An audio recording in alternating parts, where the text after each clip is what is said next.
Era batukubye mupiira ogwa leero ekitemeseza okugenda ku quarter finals za Uganda Cup naye era tuli basanyufu okuba nga tuviddeko ku round of 16 tiimu gyezimu tezatukana ku round of 64 so ffe tuli basanyufu okuba nga tutuuse ku level gye tuviiriddeko era sigamba nti twakyagadde naye omupiira bwe gutyo gugenze mu mupiira mulimu okuwangula okukola amaliri n'okugobwa but leero kirabise nti batukubye omupiira tukitutte bubi naye all in all tuli basanyufu nti abavubuka basande omupiira omulungi ne banyumirwa.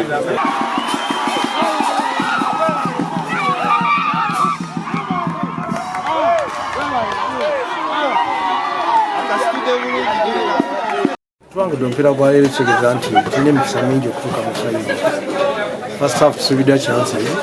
ewa strategy twakozesa tegyakoze nga tebasamba bulungi Ggoolo nga tuganya kumi naye second half ndowooza mulaba tukozesa abantu basatu lumu Ggoolo ne Stanbic Uganda.